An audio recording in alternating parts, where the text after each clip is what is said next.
Hello students, welcome to my channel Physics Made Easy. I hope you are studying hard and thinking harder. आज हम rotation motion का next topic start करेंगे which is torque. आज हम torque के बारे में पढ़ेंगे. बेटा मैंने आपको बोला था कि रोटेशनल मोशन एक जिगसॉ पज़ल की तरह है. पज़ल मतलब आप देखो बेटा ये ऐसे है. अगर आप रोटेशन मोशन पढ़ रहे हो, काफ़ी बच्चों को बेटा ये टॉपिक मुश्किल लगता है, ये चैप्टर मुश्किल लगता है. एनसीईआरटी का चैप्टर, एनसीईआरटी में इसका नाम है system of particles and rotation motion. ये बच्चों को मुश्किल लगता है, लेकिन इसके लिए आपको एक स्ट्रेटजी बनानी पड़ेगी बेटा. अगर आपको इसको समझना है, जो मैंने आपको पहले लेक्चर्स में भी बताया था कि रोटेशन मोशन जो है वो जिगसॉ पज़ल की तरह है. तो इसमें पीसीज हैं, राइट. तो सबसे पहला इसका पीस होता है वह सेंटर ऑफ मास. तो सबसे पहले आपको सेंटर ऑफ मास को ग्रिप करना है, राइट. उसके बाद नेक्स्ट पीस क्या था? नेक्स्ट पीस है बेटा movement of inertia. Okay, movement of inertia को पकड़ना है, राइट. मूवमेंट ऑफ इनर्शिया के अगर आपको मूवमेंट ऑफ इनर्शिया नहीं आता तो फिर आगे बढ़ोगे तो फिर आपको प्रॉब्लम आएगी. आपको एक एक टॉपिक पकड़ के उसको आगे बढ़ना है, right. Centre of mass, movement of inertia. उसके बाद आज वाला जो हमारा टॉपिक है वो है टॉर्क. उसके बाद बेटा एंगुलर मोमेंटम.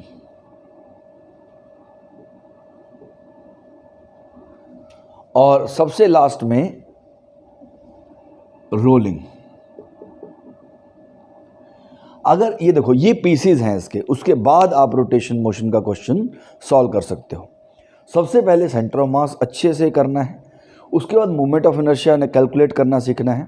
उसके लिए आपको लेक्चर अवेलेबल हैं, आप सारे लेक्चर देख सकते हो जाके. तो मूवमेंट ऑफ इनर्शिया आपको अच्छे से आना चाहिए. उसके बाद आपको टॉर्क निकालना सीखना है, जो आज हम करेंगे. फिर उसके बाद आपको एंगुलर मोमेंटम अच्छे से समझना है. और उसके बाद रोलिंग. रोलिंग में सारा कुछ यूज़ होगा. तो बेटा एक एक पीस है अब, लेकिन इसमें ये नहीं कि सर पहले मैं रोलिंग करूँगा, ऐसा नहीं होगा. यहाँ से स्टार्ट करो. Centre of mass, movement of inertia, torque, उसके बाद एंगुलर मोमेंटम और उसके बाद रोलिंग. फिर आपको ये टॉपिक जो है, ये चैप्टर जो है वो मुश्किल नहीं लगेगा. तो आज का हमारा जो टॉपिक है वो है टॉर्क. अब थोड़ा समझते हैं बेटा. उसके लिए हम थोड़ा सा इसको जैसे हम रोटेशन के हर लेक्चर में करते हैं कि compare the translational motion and rotational motion. Translational motion और रोटेशनल मोशन को कंपेयर करते हैं. ट्रांसलेशनल मोशन जब एक ऑब्जेक्ट ऐसे जा रहा है, यानी सारे पार्टिकल पैरेलल जा रहे हैं. रोटेशनल मोशन जिसमें ऑब्जेक्ट के अंदर पार्टिकल सर्कल में घूम रहे हैं, जैसे आपका फ़ैन हो गया, राइट. गाड़ी का अगर गाड़ी रुकी हुई है और उसका पहिया सिर्फ घूम रहा है तो वो रोटेशन मोशन है, ठीक है. तो उनको हम थोड़ा कंपेयर करते हैं. Translation motion and rotation motion. Translational and rotational. Translational में क्या होता है बेटा? लीनियर डिस्प्लेसमेंट, यानी मीटर में. रोटेशनल में क्या होता है? अब तो आप लोगों को ये टेबल बहुत बार बनाना हमने बना रखा है, तो आपको आता ही होगा, तो आप खुद भी बना सकते हो. ट्रांसलेशनल मोशन, उसके बाद इधर क्या आ जाएगा? Rotational motion. और बेटा किसी भी चीज़ को अंडरमाइन नहीं करना है. आप ये मत सोचना मुझे बहुत अच्छे से आता है. बेटा अभी भी मैं पढ़ाता हूँ, मैं देखता हूँ, मैं इतने सालों से मैं पढ़ा रहा हूँ, लेकिन अभी भी इन चीज़ों में मुझे नई चीज़ निकल के मिल जाती है. आपको थोड़ा अच्छे से समझना है, किसी भी चीज़ को निगलेक्ट नहीं करना है. हर चीज़ आपको परफेक्टली ही आनी चाहिए. डिस्प्लेसमेंट मीटर, एंगल, यहाँ पे एंगुलर डिस्प्लेसमेंट है, और ये किस में होता है बेटा? रेडियन में. उसके बाद आता है वेलोसिटी. वेलोसिटी होता है ds/dt, यानी मीटर पर सेकंड में. उस इधर क्या होता है बेटा? Angular velocity. Angular velocity dθ/dt, और ये किस में होता है बेटा? रेडियन पर सेकंड में. यहाँ पर आता है बेटा एक्सेलरेशन. एक्सेलरेशन होता है dv/dt, या फिर आपका d²s/dt². तो यहाँ पर क्या हो गया बेटा? Angular acceleration alpha. अल्फा किसके इक्वल होता है? अल्फा होता है बेटा d⍵/dt, एंड इसको आप d²θ/dt² भी लिख सकते हो. इसके यूनिट क्या हो जाएंगे? रेडियन पर सेकेंड स्क्वायर. और इनके आपस में रिलेशन, राइट. v = किसके इक्वल होता है? r ओमेगा एंड ए किसके इक्वल होता है आर इंटू अल्फा। ये बेटा टेंजेंशियल एक्सेलरेशन होती है, ठीक है, यानी कि एंगुलर एक्सेलरेशन के कॉरस्पॉन्डिंग जो एक्सेलरेशन है। आपने सर्कुलर मोशन में पढ़ा था, हम 4 तरह की एक्सेलरेशन की थी, ठीक है। तो अगर आपको ये इसमें थोड़ा कन्फ्यूज़न है, कई लोग इसमें बोलेंगे सर ये फार्मूला गलत है, A=R अल्फ़ा, ये हमेशा ट्रू नहीं होता। बिल्कुल ठीक है, लेकिन मैं क्या बात कर रहा हूँ, मैं अभी ट्रांसलेशन और रोटेशन के आपस में रिलेशन निकाल रहा हूँ। तो ये उस वक़्त ये ट्रू है A=R अल्फ़ा, ठीक है। एंगुलर एक्सेलरेशन के कॉरस्पॉन्डिंग कितनी ट्रांसलेशनल टेंजेंशियल एक्सेलरेशन है A=R अल्फ़ा, ठीक है। ओके, अभी आप इसको अच्छे से याद रखो। उसके बाद यहाँ पर आया था बेटा मास, लीनियर इनर्शिया। मास किस में होता है बेटा, किलोग्राम में। तो यहाँ पर मास की जगह क्या आया था, मास की जगह यहाँ पर आया था बेटा movement of inertia, I, movement of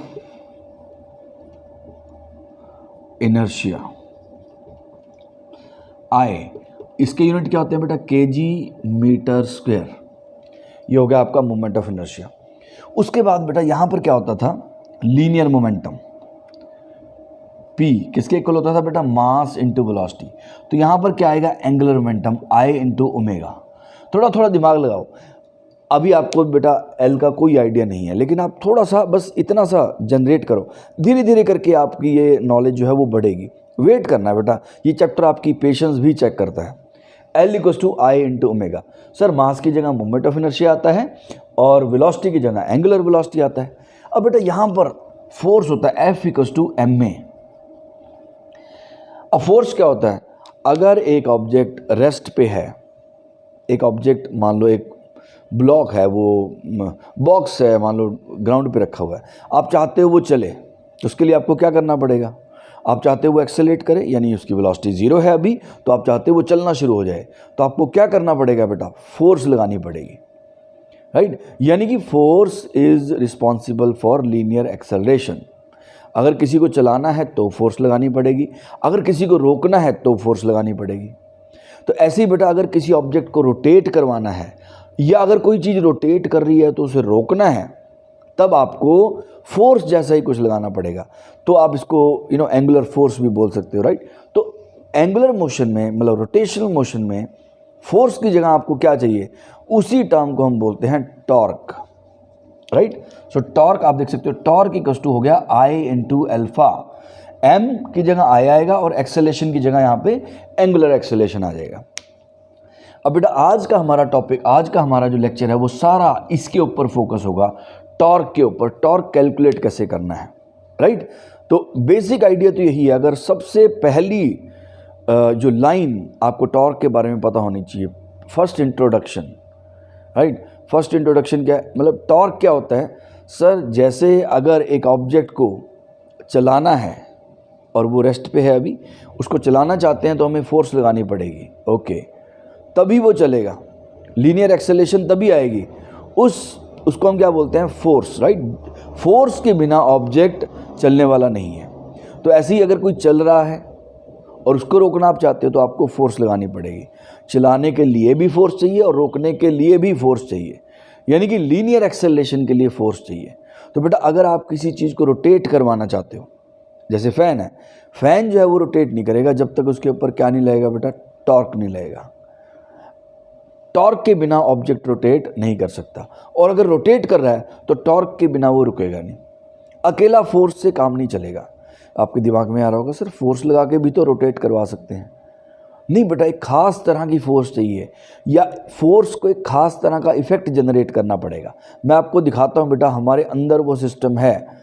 आप अपने अभी फिजिक्स के बारे में मत सोचो, आप ये सोचो जो मुझे पता है। मैं आपको एक डायग्राम ड्रॉ करके दिखाता हूँ। तो आज हम अपना टॉपिक स्टार्ट करते हैं, which is our torque. Torque क्या होता है?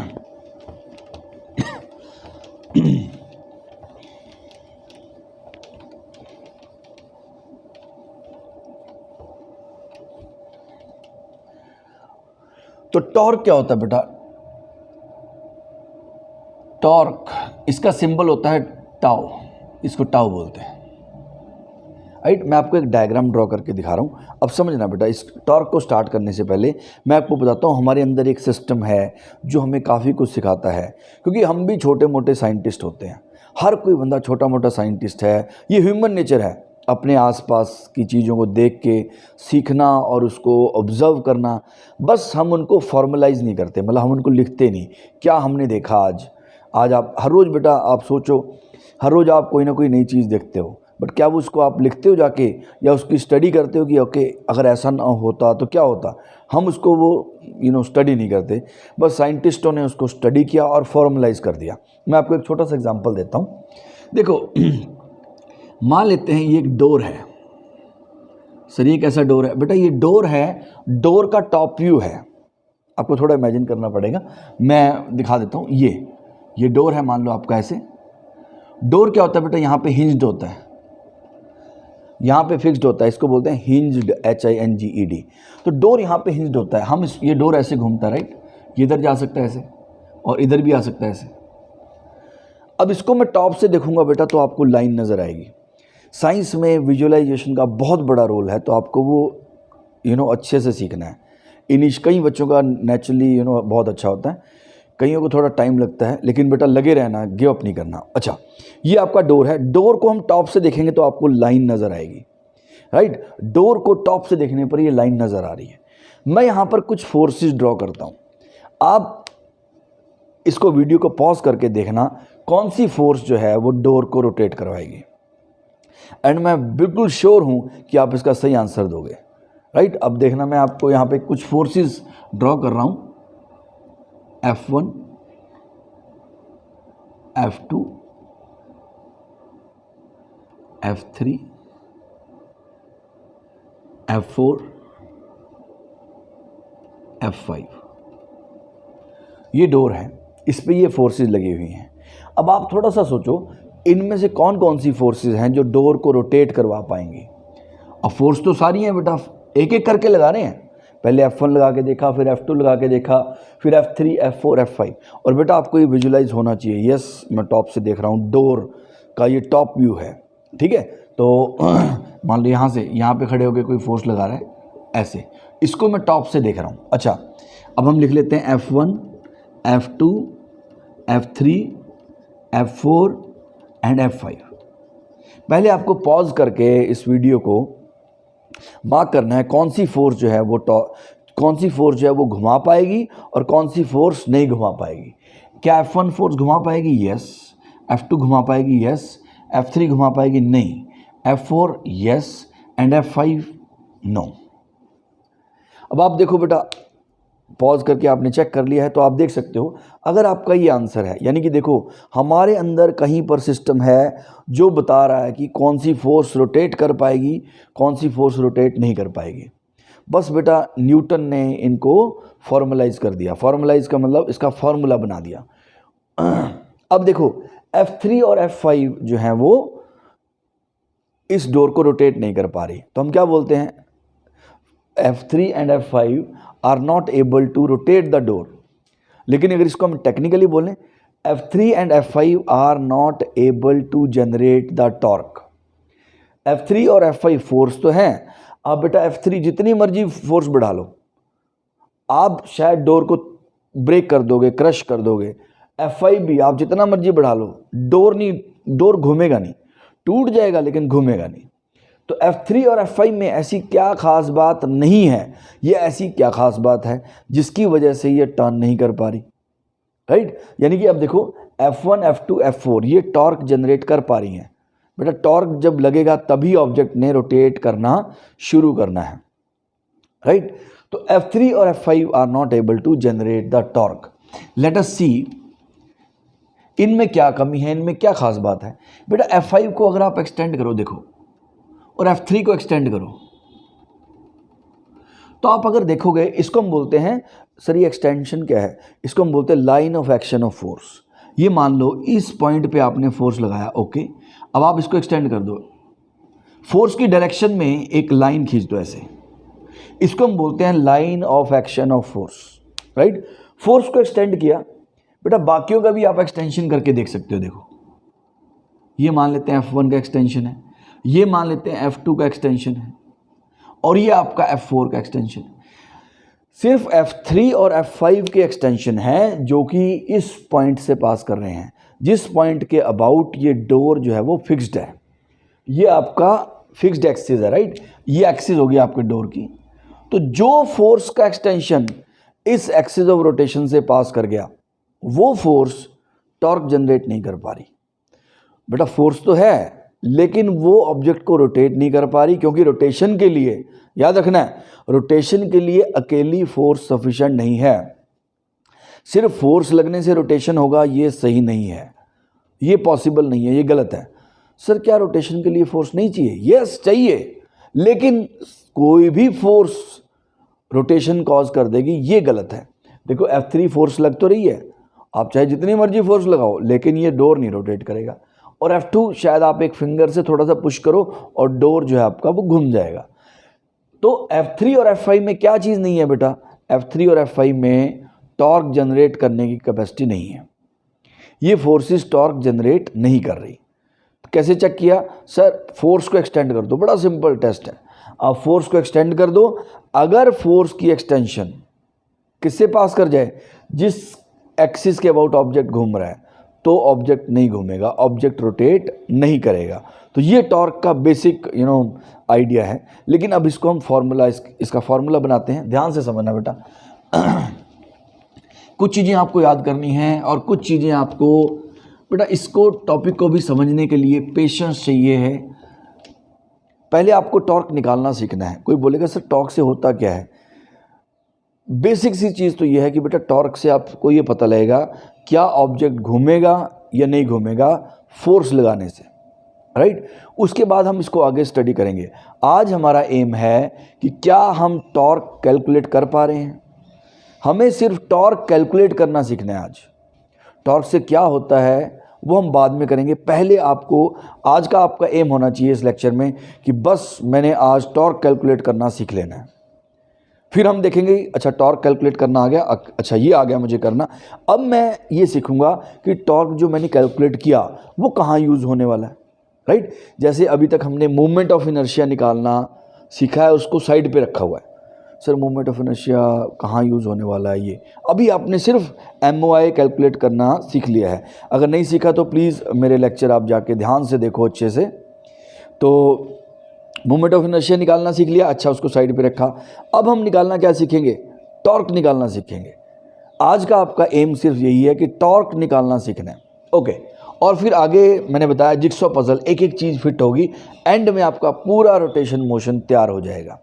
और बेटा ये टॉपिक, ये चैप्टर बहुत इंपॉर्टेंट है, not because it is difficult, क्योंकि ये आपको इसको पढ़ने के बाद आपका ब्रेन लेवल बहुत ऊपर चला जाएगा, आपको बहुत अच्छा दिखाई देने लग जाएगा फिजिक्स, आप हर चीज़ को एनालाइज कर पाओगे। ये एक तरह का लिटमस टेस्ट है, राइट, केमिस्ट्री में आपको बताते हैं। तो इसको समझ के आपको बहुत अच्छा लगने वाला है, ओके। तो टॉर्क कैसे कैलकुलेट करते हैं बेटा, समझना ध्यान से। टॉर्क की जब बात करते हैं बेटा, सबसे पहले तो 2 पॉइंट्स होने वाले हैं। ये पॉइंट A है और ये आपका पॉइंट B है, ध्यान से समझना। सबसे इंपॉर्टेंट चीज़ टॉर्क में याद रखना है, टॉर्क हमेशा किसी पॉइंट के अबाउट होता है। जैसे बेटा मूवमेंट ऑफ इनर्शिया हमने निकालना सीखा। अगर आपसे कोई बोलता है movement of inertia of ring कितनी है, right, movement of inertia of ring कितना होता है, तो बेटा आपका आंसर क्या होना चाहिए? कई बच्चे बोलते हैं mr²। बेटा सुनो, एक लाइन और आपको बोल रहा हूँ। मैंने बोला movement of inertia of ring कितना होता है। अगर आपके दिमाग में mr² आया तो इसका मतलब आपने अच्छे से नहीं पढ़ा। आपके दिमाग में क्या आना चाहिए? mr² की बजाय आपके दिमाग में आना चाहिए सर एक्सिस बताओ कौन सी है, क्योंकि movement of inertia of the ring about हमने मूवमेंट ऑफ इनर्शिया में निकाला था, हर एक्सिस के अबाउट डिफरेंट होता है। सेंटर ऑफ मास से एक्सिस जो परपेंडिकुलर है mr², फिर सरकमफ्रेंस से एक्सिस जो परपेंडिकुलर है प्लेन के टू mr²। देखो चीज़ें लिंक्ड है। तो movement of inertia of ring sir बहुत सारी होती हैं, एक्सिस के ऊपर डिपेंड करता है। ऐसे ही टॉर्क के भी, जब हम टॉर्क पढ़ रहे हैं आपके दिमाग में होना चाहिए सर पहले तो ये बताओ किसके अबाउट टॉर्क हमें कैलकुलेट करना है, राइट। टॉर्क तो कैलकुलेट कर देंगे पर पहले किस पॉइंट के अबाउट टॉर्क कैलकुलेट करना है। तो ये पॉइंट ए है, इसके अबाउट टॉर्क हमें कैलकुलेट करना है। ए पॉइंट हो गया,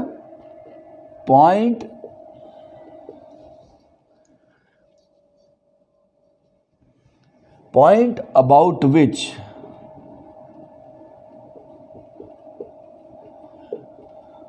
torque is to be calculated.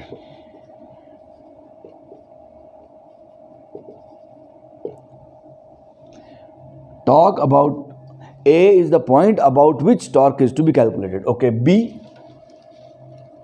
Sir B point कौन सा है? अब B पॉइंट देखते हैं। B पॉइंट वो है बेटा जिस पॉइंट पे फोर्स लग रही है, इसको हम बोलते हैं point of application of force. Sir इसका मतलब क्या है? मैं आपको छोटा सा एग्जांपल देता हूँ।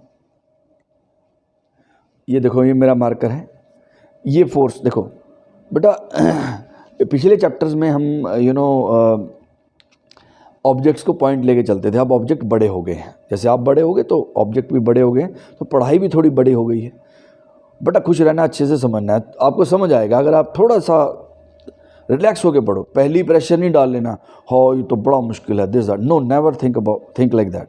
आज इसको समझना है। ओके बेटा देखो, यहाँ पे फोर्स लगा रहा हूँ तो ये पॉइंट ऑफ एप्लीकेशन है, यहाँ फोर्स लगा रहा हूँ तो ये पॉइंट ऑफ एप्लीकेशन है ऑफ फोर्स, यहाँ लगा रहा हूँ तो ये point of application of force है। तो जिस जगह पे, जिस पॉइंट पे फोर्स लगी हुई है उसको हम बोलते हैं point of application of force. तो ये बी हो गया point of application of force. तो ये दो पॉइंट्स आपको याद रखने हैं, point of application of force. A क्या हो गया बेटा? ए वो पॉइंट है जिसके अबाउट आपको टॉर्क फाइंड करना है। A is the point about which torque is to be calculated. Okay, and B क्या है बेटा? B है point of application of force। जैसे बेटा मोमेंट ऑफ इनर्शिया का कोई मतलब नहीं है जब तक आपने एक्सिस नहीं बताया। Moment of inertia does not mean anything, उसका कोई मायने ही नहीं है, क्योंकि बेटा एक्सिस ऑफ रोटेशन से ही मोमेंट ऑफ इनर्शिया चेंज हो जाती है। हमने 5 मोमेंट ऑफ इनर्शिया निकाले थे रिंग के, या शायद 4 निकाले थे, सेंटर 2 3 4 मोमेंट ऑफ इनर्शिया हमने रिंग के निकाले थे। तो बेटा जब तक एक्सिस नहीं है तब तक मोमेंट ऑफ इनर्शिया का कोई सेंस ही नहीं है, राइट। तो ऐसे ही जब तक यहाँ पर एक्सिस नहीं है तो टॉर्क का भी कोई सेंस नहीं है। तो हमें पहले पॉइंट या एक्सिस चाहिए जिसके अबाउट हमें टॉर्क निकालना है। ओके, सो उसके बाद हम क्या करते हैं, थोड़ा ध्यान से समझना। ये दोनों पॉइंट हमें क्लियर हो गए हैं। अब टॉर्क कैसे डिफाइन किया गया है, लेट अस सी। टॉर्क डिफाइन कैसे किया गया है? ये हमारा पॉइंट ए हो गया बेटा, जिसके अबाउट हमें टॉर्क निकालना है। अब ए को बी से ज्वाइन करते हैं बेटा, ए को बी से ज्वाइन कर दिया ऐसे। ये हमारा होता है आर, ये डिस्टेंस होता है आर, ये जो डिस्टेंस है वो आर है, और ये वेक्टर ए से बी, इसको हम बोलते हैं आर वेक्टर। ठीक है, ये है आपका आर वेक्टर, आर वेक्टर। अब इसको हम एक्सटेंड कर देते हैं। एक्सटेंड क्यों किया? क्योंकि आपको याद होगा वेक्टर्स के बीच में जो एंगल देखा जाता है वो उनकी टेल्स को ज्वाइन करके देखा जाता है, तो इसलिए इसको एक्सटेंड कर दिया। तो ये एंगल हो गया आपका थीटा, यानी कि आर वेक्टर और एफ वेक्टर के बीच में जो एंगल है, आर वेक्टर और एफ वेक्टर के बीच में कितना एंगल है? थीटा। अब सुनना बेटा ध्यान से, ये पॉइंट हमारा हो गया बी। उसके बाद देखते हैं टॉर्क का फॉर्मूला क्या बनाया गया। टाउ इक्वल टू होता है आर एफ साइन थीटा, ये टॉर्क का फॉर्मूला है। आर हो गया बेटा ये डिस्टेंस, किस किस के बीच में डिस्टेंस? सर जिस पॉइंट के अबाउट या जिस एक्सिस के अबाउट टॉर्क निकालना है वो, और जिस पॉइंट पे फोर्स लगी हुई है वो, उन दो पॉइंट के बीच का जो डिस्टेंस है उसको हम बोलते हैं आर वेक्टर। ओके, तो ये हो गया आर। ओके, एफ क्या है? सर मैग्नीट्यूड ऑफ फोर्स, कितनी फोर्स आपने लगाई, ये आपका एफ हो गया।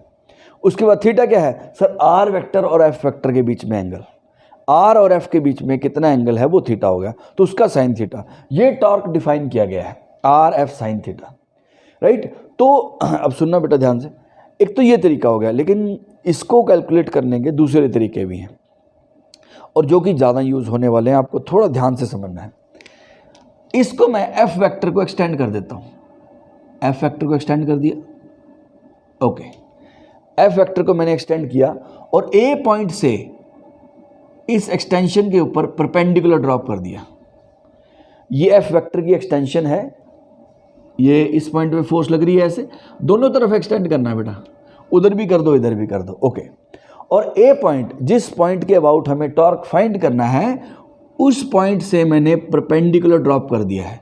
किसके ऊपर? Line of action of force, ये इस पे। अब सुनना बेटा ध्यान से, ये थीटा है तो ये भी थीटा है, वर्टिकली ऑपोजिट एंगल हो गई है, ओके। अब इस ट्रायंगल में देखो बेटा, ए बी, इस पॉइंट को मान लेते हैं से C, triangle A B C, triangle A B C, what is sine theta? Triangle A B C में थीटा के सामने वाला परपेंडिकुलर होता है बेटा, ये हो गया ए सी अपॉन ए बी, और ए बी कितना है? आर। तो आर साइन थीटा जो है, r sine theta equals to किसके हो गया? ए सी के। ये जो ए सी है इसको हम बोलते हैं बेटा आर परपेंडिकुलर, इसका नाम रखा गया है आर परपेंडिकुलर, क्योंकि ये क्या है सर? ये अब इसको हम समझें सर, ये फोर्स का जो लाइन ऑफ एक्शन है, उस लाइन ऑफ एक्शन से उस पॉइंट का डिस्टेंस जिसके अबाउट टॉर्क निकालना है, ये परपेंडिकुलर डिस्टेंस है। ये परपेंडिकुलर डिस्टेंस हो भी सकता है, नहीं भी हो सकता, लेकिन ये परपेंडिकुलर डिस्टेंस है। तो आप देखो आर साइन थीटा को, यानी कि आप क्या लिख सकते हो? टाउ इक्वल्स टू, इसको मैं लिख देता हूं r sine theta into f. तो ये बेटा क्या बन गया? R perpendicular into f. तो पहला फॉर्मूला तो बेटा टॉर्क का हो गया ये आर एफ साइन थीटा, और दूसरा फॉर्मूला जो टॉर्क का हो गया बेटा आर परपेंडिकुलर इंटू एफ। ये बहुत ज़्यादा यूज होने वाला है, राइट। मैं तो चाहता हूँ आपको सारे फॉर्मूले आने चाहिए, बट आप थोड़ा सा इसको ध्यान से समझना, आर परपेंडिकुलर इंटू एफ। ये फोर्स होगी बेटा, आपको क्वेश्चन में दिया गया होगा, फोर्स इस पॉइंट पे लगी हुई है, उस फोर्स वेक्टर को आपने एक्सटेंड कर देना है, कर दिया, और इस पॉइंट से जिस पॉइंट के अबाउट टॉर्क निकालना है, परपेंडिकुलर ड्रॉप कर देना है। परपेंडिकुलर ड्रॉप हो गया, तो ये जो डिस्टेंस है ये आर परपेंडिकुलर है, यानी कि इसको सीधा फोर्स से मल्टीप्लाई कर दो, आपके पास टॉर्क आ जाएगा। आर परपेंडिकुलर को सीधा एफ से मल्टीप्लाई कर देना है, और आपके पास क्या आ जाएगा बेटा? टॉर्क की वैल्यू आ जाएगी। ये काफ़ी जगह यूज़ होने वाला है, तो आपको थोड़ा ध्यान रखना है, ये इसको अच्छे से समझना है। फॉर्मूला क्या था टॉर्क का? Sir r f sine theta. अब फिर से मैं एक बार रिकैप दे देता हूँ, दो ये रिकॉर्ड हो रहा है पर फिर भी ये बेटा जो मैं आपको बता रहा हूँ ये आपको खुद करना है, तब आपको अच्छे से समझ आ जाएगा। जब आप पढ़ रहे हो सर, जब टॉर्क निकालना होता है तो दो पॉइंट्स होते हैं। एक पॉइंट होता है जिस पॉइंट के अबाउट टॉर्क निकालना है, क्वेश्चन में पहले वो ढूंढना है, ओके, यह दिया होगा आपको, लिखा भी हो सकता है, तो वो पॉइंट ढूंढना है जिसके अबाउट टॉर्क निकालना है, टॉर्क कैलकुलेट करना है, राइट, ओके। सर एक पॉइंट वो होगा जिस पॉइंट पे फोर्स एक्ट कर रही है, ये फोर्स एक्ट कर रही है, और आपको पता होगा फोर्स की डायरेक्शन होती है, मान लो इस तरफ लग रही है, इस तरफ भी हो सकती है, नीचे भी हो सकती है। जैसे ग्रेविटेशनल फोर्स किधर लगती है बेटा? नीचे की तरफ, वर्टिकली डाउनवर्ड, किधर भी लग सकती है, ठीक है। तो फोर्स ऐसे लगी हुई है, तो बेटा ए और बी के बीच का डिस्टेंस क्या होता है? R, right. और ए से बी की तरफ आर वेक्टर होता है, बी से ए नहीं होता बेटा, याद रखना। ए से बी की तरफ हो गया आपका आर वेक्टर। अब इसको एक्सटेंड कर दो, ओके। सर आर वेक्टर और एफ वेक्टर के बीच में एंगल हो गया आपका थीटा, वो आपका थीटा एंगल आ गया, राइट। तो टॉर्क को कैसे डिफाइन किया गया? Are f sine theta, are f sine theta हमने टॉर्क को डिफाइन किया है। आर क्या हो गया सर? डिस्टेंस बिटवीन कौन से पॉइंट्स? सर जिसके अबाउट टॉर्क निकालना है और जिस पॉइंट पे फोर्स लग रही है, वो आर हो गया। एफ फोर्स का मैग्नीट्यूड, और थीटा सर आर वेक्टर और एफ वेक्टर के बीच का एंगल। अगर ये अकेला अकेला दिया हुआ है, बिल्कुल आप ये अप्लाई करो। दूसरा तरीका क्या है टॉर्क को कैलकुलेट करने का? सर फोर्स वेक्टर को एक्सटेंड कर दो, फोर्स की लाइन ऑफ एक्शन, पहले बेटा इसको मास्टर करना है आपने अच्छे से। सर फोर्स की लाइन ऑफ एक्शन एक्सटेंड कर दी, और इस पॉइंट से उस लाइन ऑफ एक्शन पे परपेंडिकुलर ड्रॉप कर देना है, ये आर परपेंडिकुलर हो जाएगा। आर परपेंडिकुलर को एफ से मल्टीप्लाई। अब बेटा यहाँ साइन थीटा नहीं देखना है, ये डिस्टेंस निकालेंगे उसमें साइन थीटा यूज हो चुका है। तो बेटा एक तो ये तरीका हो गया टॉर्क निकालने का, जिसको हम काफ़ी यूज़ करने वाले हैं, ओके। दूसरा तरीका एक और होता है। दूसरा तरीका क्या है बेटा? मैं ये कैलकुलेट नहीं करता, अब ये इसको हटा देते हैं, second method, third method, right. अब ये थर्ड मेथड निकाल लेते हैं। ये बेटा आपका थर्ड मेथड हो गया टॉर्क को कैलकुलेट करने का। दो फॉर्मूले तो आ चुके हैं सर, आर एफ और साइन थीटा दे रखा है तो वहाँ से निकल जाएगा, अदरवाइज फोर्स को एक्सटेंड किया, परपेंडिकुलर ड्रॉप किया, वहाँ से निकल जाएगा। अब देखते हैं बेटा एक और मेथड होता है, इस एफ वेक्टर के हम दो कंपोनेंट बना लेते हैं। बेटा ये एफ है, ये थीटा है, इस साइड वाला कौन सा कंपोनेंट हो गया एफ कॉस थीटा, और ये कौन सा कंपोनेंट हो गया बेटा F sine theta. Sir component क्या होते हैं हमें नहीं पता, कोई बात नहीं बेटा, फिर वेक्टर्स देखो। बेटा हर चीज़ का सोल्यूशन है, और इसमें नहीं डरना सर अभी वेक्टर पढ़ने बैठेंगे तो ये रोटेशन कब होगा, नहीं, जो जैसे होना बेटा वो वैसे ही होना है, डरना नहीं है, लग जाओ तो हो जाएगा काम।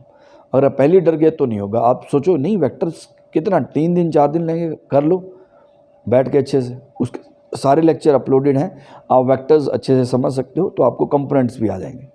तो ये एफ है, एफ के दो component F sine theta and F cos theta. Theta वाले साइड वाला कंपोनेंट एफ कॉस थीटा होता है। सर इससे क्या हुआ, इससे बेटा देखो टॉर्क का जो बेसिक फार्मूला है वो तो यही है, आर एफ साइन थीटा। तो बेटा इसको मैं लिख सकता हूं r into f perpendicular, right. अभी देखो ये परपेंडिकुलर कंपोनेंट है f sine theta, f cos theta क्या है आर के पैरेलल कंपोनेंट, वो टॉर्क जनरेट नहीं करेगा, हमें पता है ना। देखो अगर इस फोर्स को एक्सटेंड करेंगे, इसको एक्सटेंड करा वो तो बेटा ए से ही पास कर गया, तो ये कंपोनेंट फोर्स का टॉर्क जनरेट नहीं करेगा, यानी कि एफ का परपेंडिकुलर कंपोनेंट जो है वो टॉर्क को जनरेट करने वाला है। तो f sine theta into r, यानी कि r into f perpendicular, force का परपेंडिकुलर कंपोनेंट, किसके परपेंडिकुलर सर आर वेक्टर के। ये भी याद रखना है, हर चीज़ याद रखनी है। फोर्स के दो हिस्से किए, ये डायग्राम आपने दिमाग में बिठा लेना है। सर टॉर्क कैलकुलेट करते हुए एक पॉइंट होगा जिसके अबाउट टॉर्क निकालना है, एक पॉइंट होगा जिस पॉइंट पे फोर्स लगी हुई है। अब उस फोर्स के दो कंपोनेंट बना दिए, ओके। तो एफ साइन थीटा जो है वो टॉर्क जनरेट करेगा, F cos theta torque generate नहीं करता, क्योंकि इसका लाइन ऑफ एक्शन ए से पास कर गया, राइट।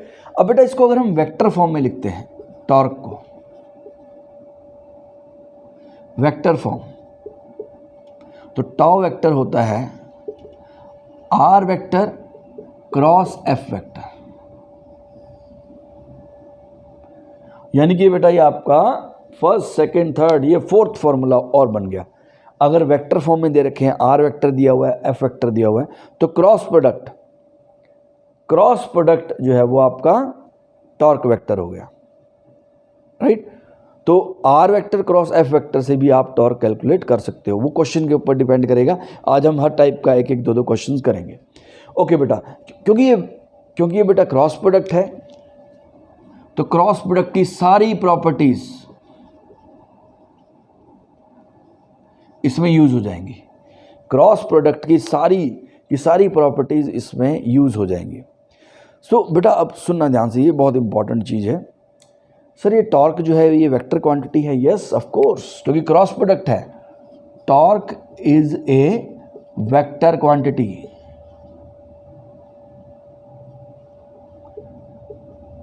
इसका एसआई यूनिट क्या होगा बेटा, न्यूटन मीटर। आर देखो ना, न्यूटन मीटर। साइन थीटा तो आपका डायमेंशनलेस और यूनिटलेस होता है, तो एसआई यूनिट इसका क्या आ गया बेटा, newton metre. So torque is a vector quantity, ये वेक्टर क्वांटिटी है आपकी, ओके। सर फिर वेक्टर क्वांटिटी है तो डायरेक्शन भी होनी चाहिए, इसकी डायरेक्शन कैसे निकालेंगे। अब इसकी डायरेक्शन निकालने के बेटा 3 मेथड हैं, मैं आपको तीनों मेथड सिखाता हूँ, लेकिन मैं चाहता हूँ आपको सब आए, लेकिन एक मेथड आपने परफेक्ट करना है। टॉर्क की डायरेक्शन कैसे निकाली जाएगी, उसके लिए आपके 3 मेथड हैं, राइट। और अभी अगर डायरेक्शन निकालनी भी नहीं आएगी तो भी काम चल जाएगा थोड़े से क्वेश्चंस तक, तो एकदम से सब कुछ सीखना भी कई बार पॉसिबल नहीं होता, लेकिन मैं आपको बताता हूँ टॉर्क निकालने के 3 मेथड।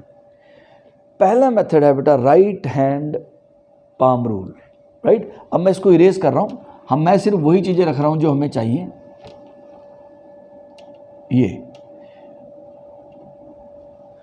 ये बेटा फोर्स लगी हुई है इस पॉइंट पे, ये बी पॉइंट है। अब टॉर्क की डायरेक्शन कैसे निकलेगी बेटा, पहला है right hand palm rule. Right hand palm rule क्या बोलता है, पहले वेक्टर की डायरेक्शन में आपने थंब रखना है। ये देखो पहला वेक्टर आर, ये ए क्रॉस बी होता है ना, तो पहला वेक्टर मतलब इसको पहला वेक्टर बोलते हैं, इसकी डायरेक्शन में आपने थंब रखना है। ओके सर, ये हो गया आर की डायरेक्शन में थंब। ओके, उसके बाद अपना आपने हाथ खोलना है और फिंगर्स की जो टिप्स हैं वो सेकंड वेक्टर की डायरेक्शन में होनी चाहिए, एफ वेक्टर की तरफ। ठीक है, इसको उसी में रखना है, ये आर की तरफ और ये एफ की तरफ। सबसे पहले आपको यही करना है। मैं आपको एक दो क्वेश्चन भी करवाऊंगा उसके बाद। तो बेटा ये और ये सर ये मैच करके आर पहले वेक्टर की तरफ थंब आ गया, दूसरे वेक्टर की डायरेक्शन में फिंगर टिप्स। अगर फोर्स इधर होता, मान लो फोर्स इस तरफ लगा होता बेटा, तो फिर क्या करना पड़ता, सर ये तो मैच नहीं कर रहा, फोर्स तो नीचे है। कोई बात नहीं बेटा, फिर आपका हाथ फिर ऐसे मैच करता, फिंगर्स दूसरे वेक्टर की डायरेक्शन में। ओके, मैच कर गया। उसके बाद आपको क्या करना है, पुश करना है। जैसे आप किसी चीज़ को धक्का दे रहे हो तो पाम से पुश करना है। तो जो पुश की डायरेक्शन होगी वो टॉर्क की डायरेक्शन होगी, जो पुश की डायरेक्शन होगी वो ही टॉर्क की डायरेक्शन होगी। तो इसमें सर टॉर्क की डायरेक्शन बाहर, यानी कि टॉर्क की डायरेक्शन, टॉर्क किस तरफ लगा हुआ है, आउटवर्ड। उसका क्या सिग्निफिकेंस है वो बाद में सीखते हैं, पहले डायरेक्शन निकालना सीखते हैं। तो बेटा ये बाहर की तरफ, टॉर्क जो है बाहर की तरफ लेगा। ये पहला मेथड है, इसको हम बोलते हैं राइट हैंड पाम रूल।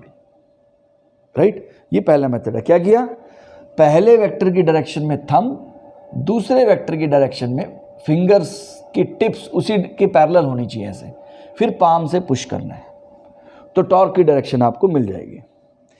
ठीक है, अब दूसरा मेथड, इसको हम बोलते हैं right hand thumb rule. Right hand thumb rule में क्या करना है, आपको पहले वेक्टर की डायरेक्शन में अपना आर वेक्टर है उसकी डायरेक्शन में ऐसे अपना हाथ रखना है। सर हाथ तो ऐसे भी रख सकते हैं, ऐसे भी रख सकते हैं, बिल्कुल रख सकते हो, कोई प्रॉब्लम नहीं है। तो पहले वेक्टर की डायरेक्शन में हाथ रखना है और उसके बाद फिंगर्स को कर्ल करना है, और आपका कर्ल जो है वो फिंगर्स का दूसरे वेक्टर की तरफ जाना चाहिए। देखो अगर मैं ऐसे करता हूँ, मान लो मैंने अपना हाथ ऐसे रखा, तो मेरी फिंगर्स का कर्ल अंदर जा रहा है, वो एफ की तरफ नहीं जा रहा। मेरी फिंगर्स का कर्ल एफ की तरफ मुड़ना चाहिए, देखो एफ की तरफ, राइट, एफ की तरफ मुड़ना चाहिए। तो एफ की तरफ मुड़ गया, मेरा थंब किधर जा रहा है बेटा, बाहर।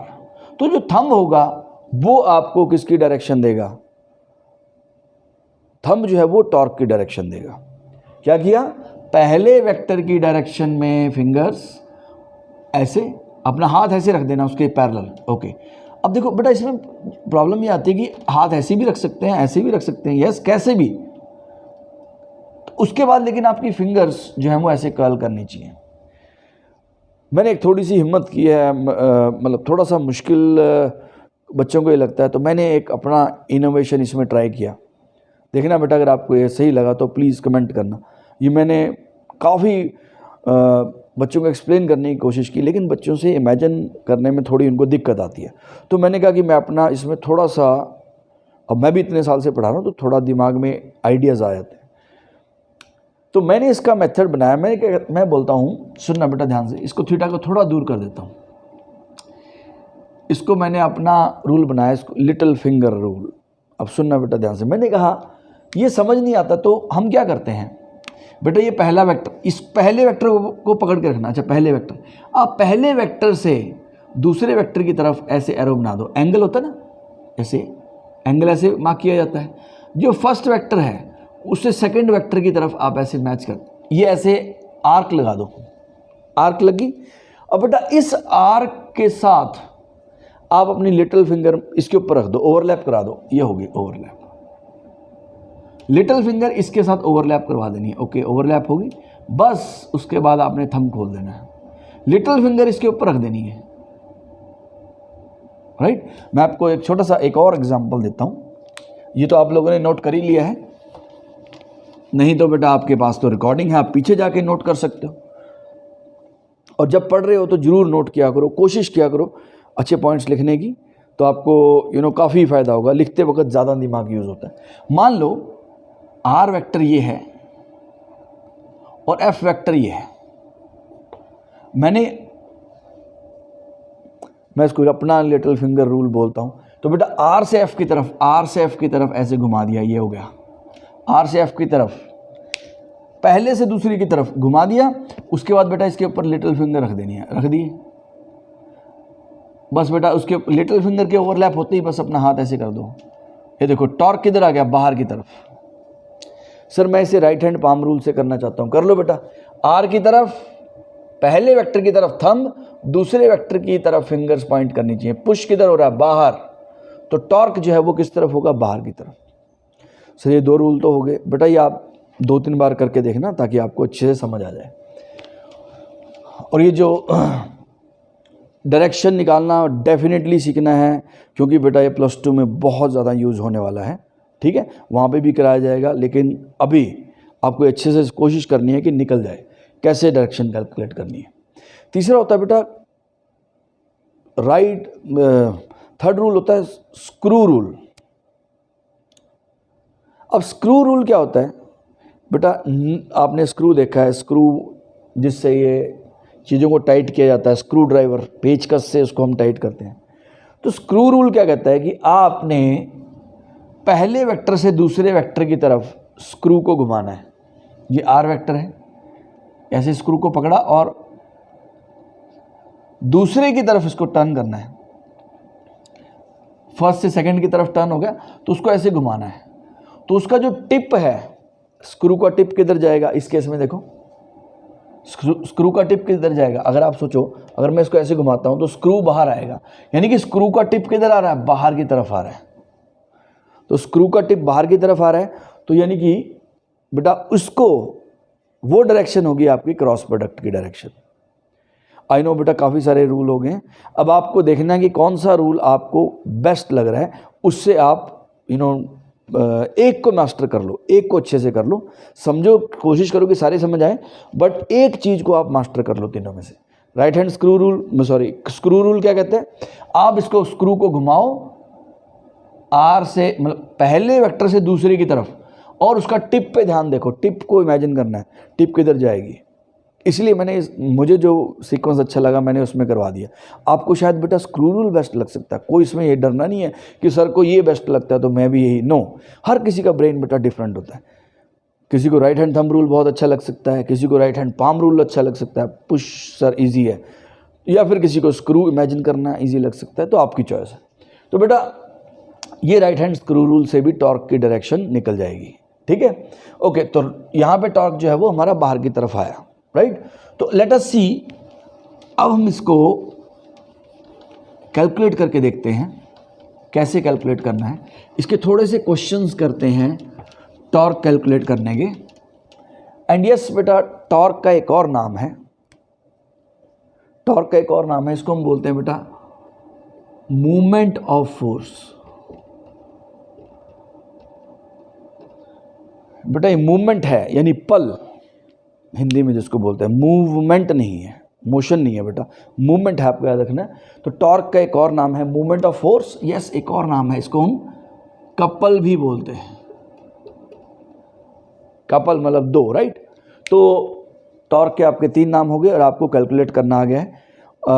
सर अच्छे से नहीं आया, अब हम थोड़ा थोड़ा आ गया तो बस उसको क्वेश्चंस में अप्लाई करते हैं, उस क्वेश्चन के थ्रू आपको अच्छे से समझ आ जाएगा, ठीक है। ओके, लेट अस सी, इसके न्यूमेरिकल्स करते हैं, उससे आपको क्लियर हो जाएगा। ध्यान से समझना बेटा, क्वेश्चन क्या कहता है, find the torque of the force of gravity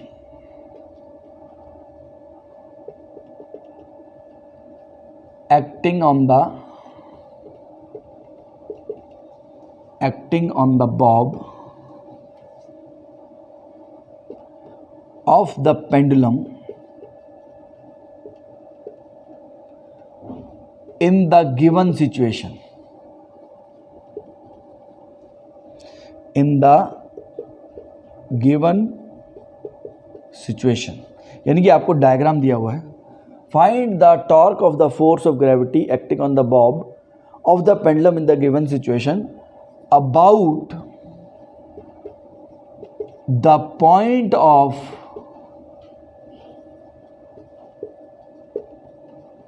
suspension, about the point of suspension, यानी कि जिस पॉइंट के अबाउट बॉब को लटकाया गया है। ये आपका पेंडुलम का बॉब इस पॉइंट के अबाउट लटका दिया, ये एंगल आपको दिया हुआ है 30 डिग्री, राइट। ये मान लेते हैं लेंथ 2 मीटर दे रखी है और ये आपका बॉब है। ये क्वेश्चन है बेटा, राइट। इसको मैं रेफरेंस को थोड़ा और लंबा कर देता हूं। बॉब यहां पे है। अब बेटा ध्यान से देखो, जैसे ही टॉर्क का क्वेश्चन दिखा आपने क्या देखना है सर, जो मैंने आपको बताया था वो लाइनें आपको याद होनी चाहिए। सर एक पॉइंट होगा जिसके अबाउट टॉर्क कैलकुलेट करना है, तो सबसे पहले देखो पॉइंट कहाँ है, about the point of suspension. Sir ये पॉइंट मेरा ए हो गया, गुड। उसके बाद point of application of force, okay, point of application of force, ये बॉब यहाँ पे इसके ऊपर फोर्स एक्ट कर रही है ग्रेविटी की। इन्होंने किस फोर्स का टॉर्क पूछा है बेटा, ग्रेविटेशनल फोर्स यानी mg का, राइट। मान लेते हैं इसका मास से 4 kg है, तो 4g नीचे की तरफ लगा हुआ है, ओके फाइन, 4g नीचे की तरफ लगा हुआ है, ओके। तो ये हमारा फोर्स हो गया। ये हो गया बेटा point of application of force b। ए और बी के बीच का डिस्टेंस कितना होता है बेटा, आर, यानी आर तो आ गया मेरे पास, बिल्कुल ठीक है। अब सोचो ध्यान से, अब क्वेश्चन सॉल्व करते हैं इसको। सर टॉर्क जो होता है वो होता है आर एफ साइन थीटा। एक एक करके देखते हैं, क्या सारी चीज़ें पता हैं? क्या आर हमें पता है? यस सर 2 मीटर दिया हुआ है। क्या एफ पता है? Sir yes m g, f equals to m g यानी 40 न्यूटन। थीटा, सर थीटा तो नहीं दिख रहा बेटा, ये आर है ना, ये आपका आर है, इसको एक्सटेंड कर दो। अब आप देखो ये दोनों कॉरस्पॉन्डिंग एंगल हो गए, यानी कि 30 डिग्री, तो थीटा भी आ गया बेटा। सर ये तो थीटा भी दिया हुआ है, थीटा कितना है 30 डिग्री। सो बेटा टॉर्क का फॉर्मूला सीधा फॉर्मूला पुट कर दो, R2, फोर्स हो गया बेटा 40 न्यूटन एंड थीटा हो गया 30 यानी साइन 30। साइन 30 कितना होता है बेटा, half, 40 newton metre. 40 newton metre torque है, यानी कि ग्रेविटेशनल फोर्स जो है इस पॉइंट के अबाउट कितना टॉर्क जनरेट कर रही है, 40 newton metre, right. Gravitational force इस पॉइंट के अबाउट कितना टॉर्क जनरेट कर रही है, 40 न्यूटन मीटर, राइट। अब सुनना बेटा ध्यान से, ओके। इसको हम थोड़ा सा एक्सटेंड करते हैं। मैं चाहता हूं बेटा, यस ये आ तो गया आंसर हमारे पास, मैं चाहता हूं आपको कि आप इसको आर परपेंडिकुलर इंटू एफ से भी करो। सर इससे आंसर आ तो गया, यस आ गया, बट काफ़ी सिचुएशन में बेटा आर परपेंडिकुलर इंटू एफ बहुत हेल्पफुल होने वाला है, आर परपेंडिकुलर इंटू एफ। अच्छा सर वो भी करके देखते हैं बेटा। एक क्वेश्चन को मल्टीपल तरीकों से करो, सारे मेथड से करो बेटा। एग्जाम में पता नहीं कौन सा मेथड स्ट्राइक कर जाए बेटा, कई बार मेथड भी भूल जाते हैं बच्चे, हो जाता है बेटा, कई बार किसी के साथ भी होता है, टीचर्स के साथ भी हो जाता है, राइट। तो आपको हर चीज़ सीखनी है, ओके। दूसरे मेथड से करते हैं, सेकंड मेथड से। सेकंड मेथड क्या था हमारा sir, torque equals to r perpendicular into f. R perpendicular कैसे निकालते हैं सर, फोर्स को एक्सटेंड कर दो, कर देते हैं फोर्स को एक्सटेंड। लेट अस सी, ये होगी हमारी फोर्स की एक्सटेंशन,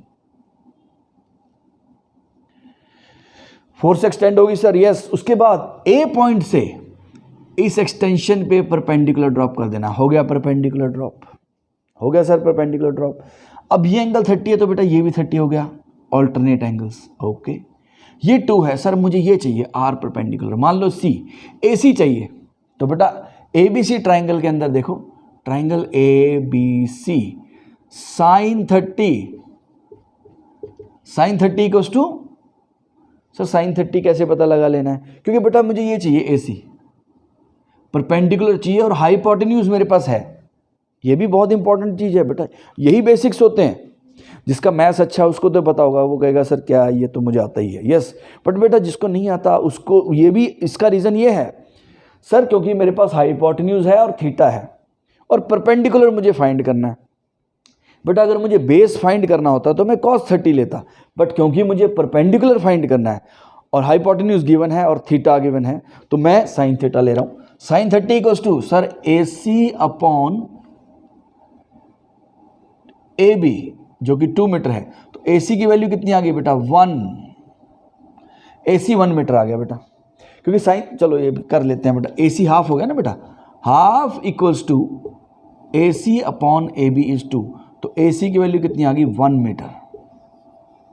ओके, AC 1 मीटर आ गया, और AC ही क्या है बेटा, यही आपका R परपेंडिकुलर है, तो टॉर्क कितना आ गया बेटा, R परपेंडिकुलर 1, एंड F कितना हो गया बेटा, फोर्स हो गया 40, तो टॉर्क की वैल्यू आ गई 40 न्यूटन मीटर। सर ये तो सेम आंसर है, यस बेटा सेम आंसर ही आएगा। अगर डिफरेंट आंसर आया तो आपके कॉन्सेप्ट में कहीं गलती हो गई, क्योंकि सेम आंसर ही, ये मेथड डिफरेंट है लेकिन चीज़ एक ही है, एक ही चीज़ की हम बात कर रहे हैं। ओके, तो इस तरीके से हमने टॉर्क फाइंड कर लिया। मैं चाहता हूँ बेटा आप इसको मास्टर करो अच्छे से। ओके, लेट अस सॉल्व, इसको एक्सटेंशन कर लेते हैं। मान लो इसी के अंदर ये क्वेश्चन का सेकंड पार्ट कर लेते हैं। मान लो बोलते हैं second part, find the torque of tension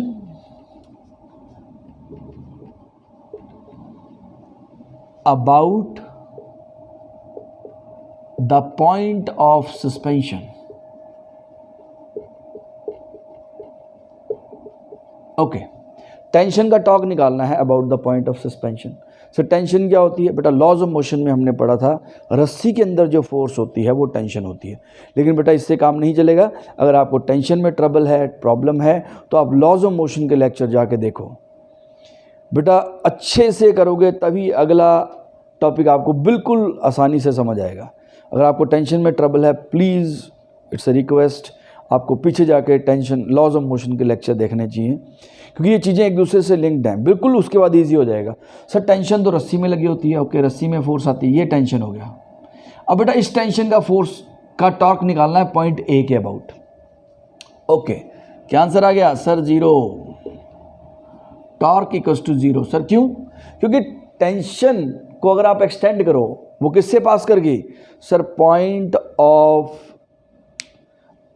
मतलब point about which torque is to be calculated. जिस पॉइंट के अबाउट टॉर्क कैलकुलेट करना था सर, उसी पॉइंट से तो टेंशन पास कर गई, टेंशन की एक्सटेंशन उसी पॉइंट से पास कर गई, यानी आर परपेंडिकुलर 0 हो गया।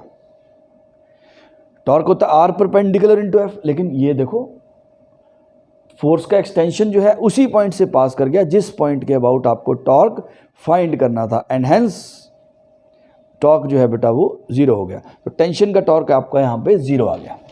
Okay, let us solve the next question. एक और क्वेश्चन करते हैं बेटा। नेक्स्ट क्वेश्चन क्या कहता है,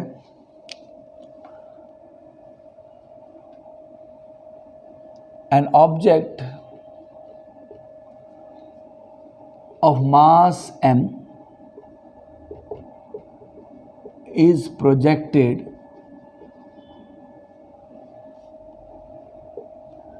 at an angle theta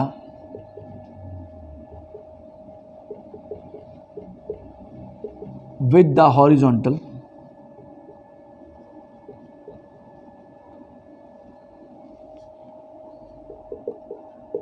with a speed u. Find the torque of its weight. First part,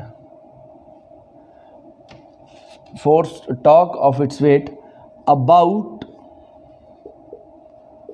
the point of suspension.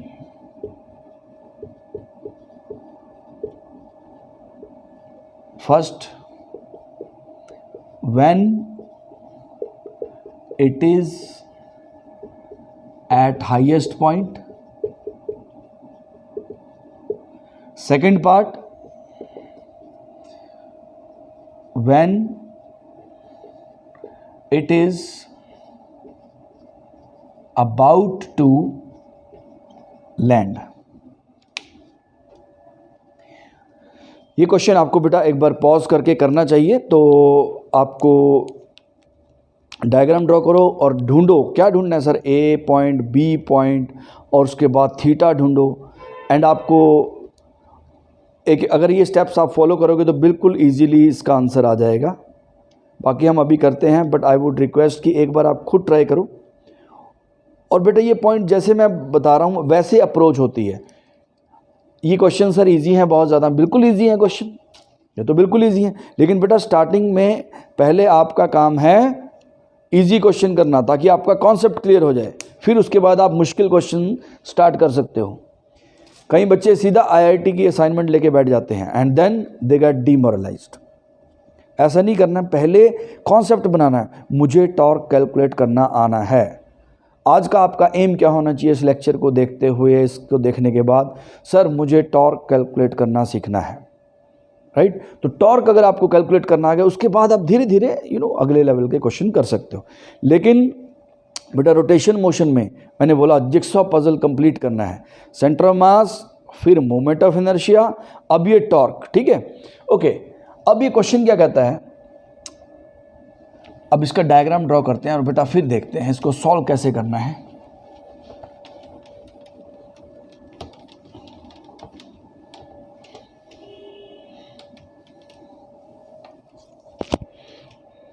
Okay, question क्या कहता था, आपने एक ऑब्जेक्ट को,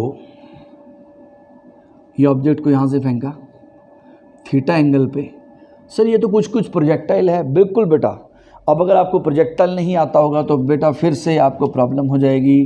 तो प्रोजेक्टाइल तो आपको आना ही चाहिए, तभी आप इसको अच्छे से समझ सकते हो।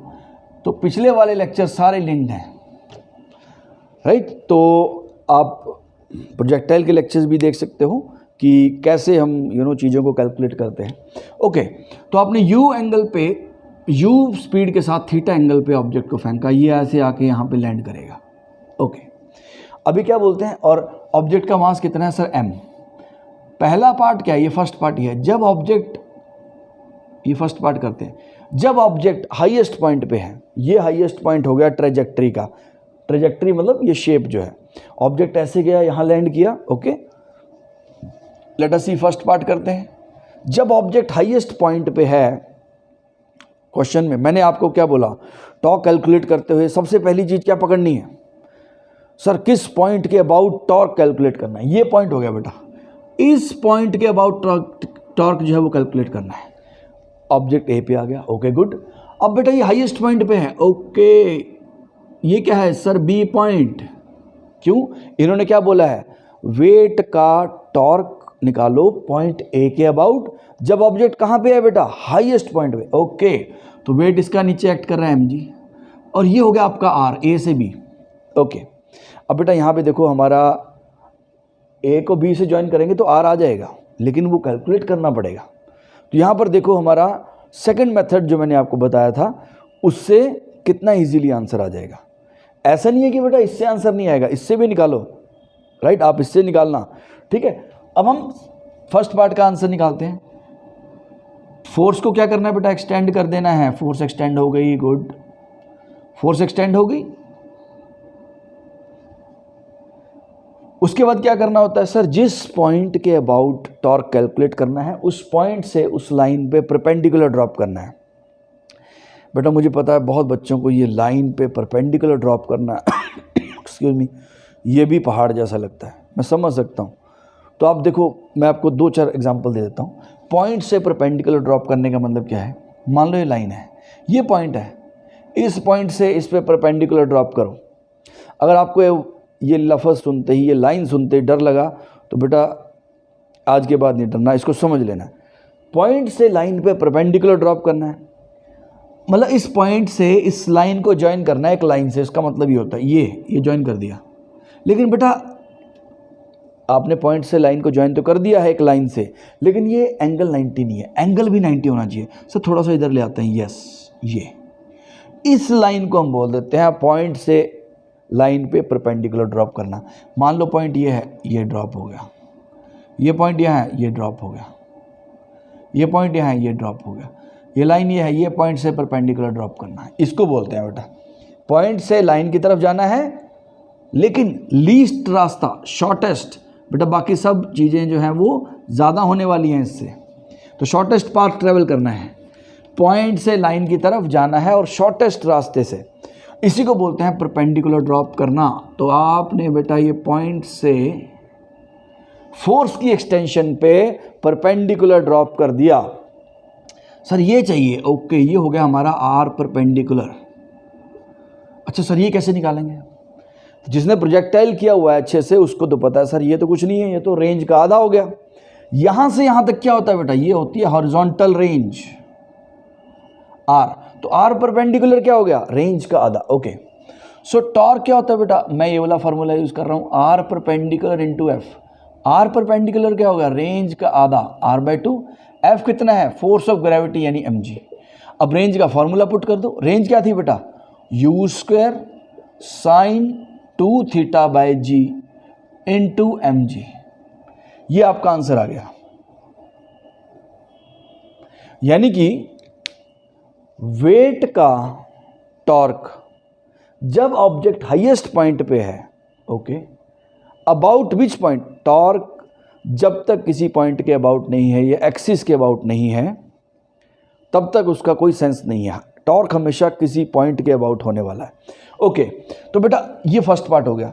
ऑब्जेक्ट यहाँ था, उस वक्त उस इंस्टेंट पे उसका वेट इस पॉइंट के अबाउट कितना टॉर्क जनरेट कर रहा है वो कैलकुलेट करना था। तो बस हमने ये कर लिया।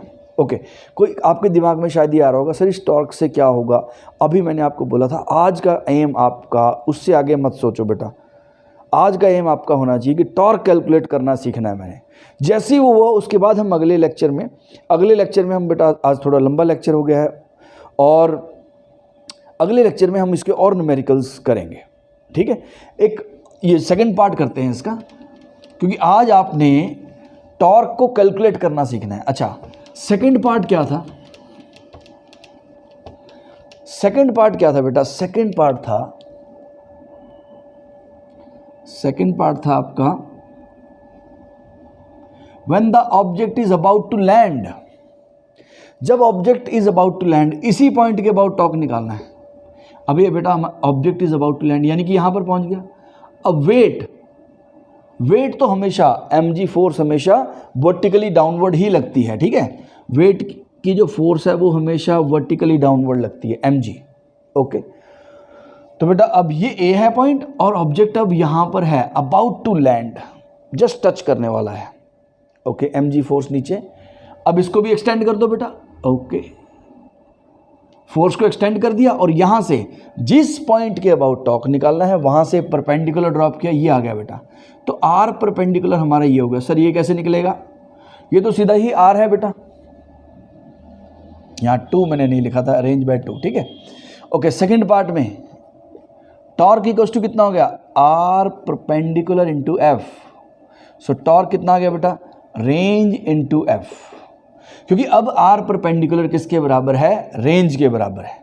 सो टॉर्क की वैल्यू कितनी आ गई? रेंज कितना हो गया बेटा? U square sine 2 theta by g into f. F कितना हो गया बेटा? M g. तो ये ग्रेविटेशनल फोर्स का टॉर्क आ गया। राइट, तो इस तरीके से आप टॉर्क कैलकुलेट कर सकते हो। तो हमने क्या सीखा बेटा? पहले सर टॉर्क हमेशा एक पॉइंट के अबाउट होता है। ओके, दूसरा सर टॉर्क एक पॉइंट होगा जिसके अबाउट निकालना होगा। एक पॉइंट वो होगा जिस पॉइंट पे फोर्स एक्ट कर रही होगी। उसके बाद सर 4 मेथड हैं। 4 मेथड कौन कौन से हैं sir? R f sine theta, r perpendicular f, r f perpendicular, या फिर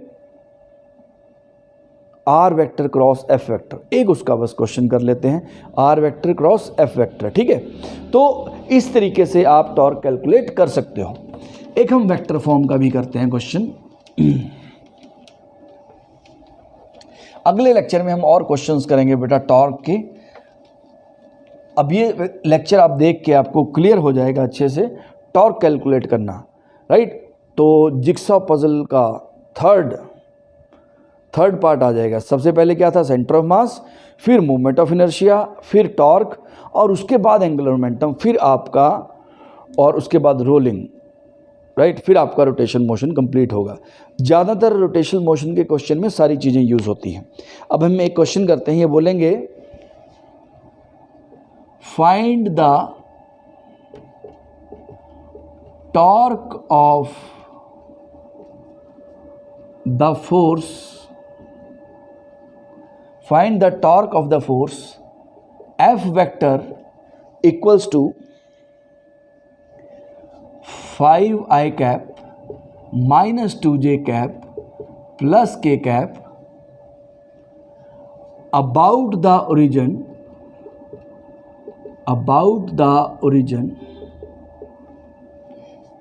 if the point of application of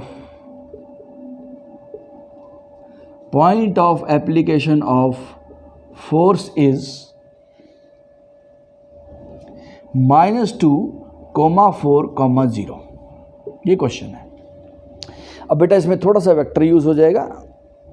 ये क्या कह रहे हैं, ये मान लेते हैं हमारे कोऑर्डिनेट एक्सिस हैं, ये एक्स एक्सिस, ये वाई एक्सिस है। ये बोलते हैं find the torque of this force about the origin के अबाउट टॉर्क निकालना है। ओके, और ये पॉइंट है जिस पॉइंट पे फोर्स एक्ट कर रही है, ये मान लेते हैं हमारी फोर्स है। ये हमारा आर वेक्टर हो गया। ओके, आर वेक्टर के कोऑर्डिनेट दे रखे हैं इन्होंने बेटा -2, 4, 0। ये आर वेक्टर के कोऑर्डिनेट है। तो बेटा आर वेक्टर चाहिए हमें, राइट। अब यहाँ पे बेटा टॉर्क वेक्टर कैसे निकलेगा सर? टॉर्क वेक्टर का फॉर्मूला होता है r vector cross f vector. Okay, r vector तो सर दिया नहीं हुआ, बिल्कुल दिया हुआ बेटा। ये ओरिजिन है, ये -2, 4, 0। आर वेक्टर क्या हो गया? इस पॉइंट का पोजीशन वेक्टर। तो पोजीशन वेक्टर कैसे निकलता है? आर वेक्टर इक्वल टू बन जाएगा बेटा -2i cap plus 4j cap plus 0k cap. अगर कोऑर्डिनेट पता हो तो पोजीशन वेक्टर कैसे लिखते हैं बेटा? सिंपल, एक्स कोऑर्डिनेट को i से मल्टीप्लाई, वाई कोऑर्डिनेट को j से और z कोऑर्डिनेट को k से। तो ये आर वेक्टर आ गया आपके पास। तो बेटा अब निकाल लेते हैं tau vector equals to, cross product कैसे निकालते हैं? i j k लिखा पहले, फिर उसके बाद आर वेक्टर। बेटा आर पहले है तो इसके पहले नंबर आएंगे -2, 4, 0 एंड एफ वेक्टर कितना है? 5, -2, 1। बेटा अगर आपने पहले f लिख दिया तब भी गलत आंसर आएगा, तो आपको थोड़ा ध्यान रखना है। तो ये आपका आर वेक्टर हो गया बेटा। अब हम यहाँ पे कैलकुलेशन कर लेते हैं। तो क्रॉस प्रोडक्ट कैसे कैलकुलेट किया जाता है? बेटा आपको क्रॉस प्रोडक्ट का आप लेक्चर देख सकते हो वेक्टर्स में, तो आपको वहाँ से क्लियर हो जाएगा। अगर आपको आता है तब तो फिर आपको मेरा सोल्यूशन भी देखने की ज़रूरत नहीं है। फिर भी आपको एक बार बताता हूँ, आई कैप के नीचे वाले नंबर छोड़ देने हैं, ये छोड़ दिए। This into this 4 - 0, this into this minus this into this, ये 0 हो गया। ओके, उसके बाद लिखा जाता है -j कैप। ओके, जे कैप के नीचे वाले छोड़ दो, this into this -2 minus this into this, J cap के नीचे वाले छोड़ दिए, this into this -2, this into this sir 0 -0 plus k cap, this into this 4 minus this into this 20। Okay, तो कितना आ गया बेटा? ये आ गया 4i cap plus 2j cap minus 16k cap. 4i cap plus 2j cap minus 16k cap, ये आपका बेटा टॉर्क वेक्टर आ गया, राइट। यानी कि ये दिस इज द आंसर। इस तरीके से आप टॉर्क कैलकुलेट कर सकते हो। अगेन बेटा बहुत ध्यान से देखना है और पेशेंस के साथ। ये टॉपिक जो है, ये चैप्टर जो है, इसमें पेशेंस चाहिए क्योंकि इसके काफ़ी सारे पीसीज हैं, फिर वो जुड़ के बहुत अच्छा आपका चैप्टर प्रिपेयर हो जाएगा, right. So I hope you understood what I explained. अब जो चीज़ें मैं आपने नोटिस किया होगा, बार बार रिपीट कर रहा हूँ, वो बहुत इंपॉर्टेंट हैं। उन चीज़ों को आप याद रखोगे तो उसके बाद आपको बहुत आसानी से टॉर्क कैलकुलेट करना आ जाएगा। तो सेकंड लेक्चर में बेटा हम क्या करेंगे? टॉर्क के और क्वेश्चंस करेंगे, राइट। टॉर्क कैलकुलेट करना आपको आ गया है, तो नेक्स्ट में हम इसको अप्लाई करेंगे। ओके बेटा, स्टडी हार्ड, मेहनत करनी है, गिव अप नहीं करना, जो जो चाहिए वो करना है। सर ये नहीं आता तो वहाँ जाके वापस जाओ और लेक्चर देखो, जो नहीं आता उस प्री रिक्विजिट्स बोलते हैं इनको। प्री रिक्विजिट्स मतलब अब आप बोलो सर मुझे मल्टीप्लिकेशन करनी नहीं आती और मुझे फिजिक्स पढ़नी है, तो नहीं हो पाएगा बेटा। तो मल्टीप्लिकेशन सीखो। आई नो इतना हालत ख़राब किसी की नहीं होती है। तो आप जो मैं कह रहा हूँ जो पीछे वाली चीज़ें हैं बेटा देख के करो, ठीक है। Okay, thank you, see you, study hard,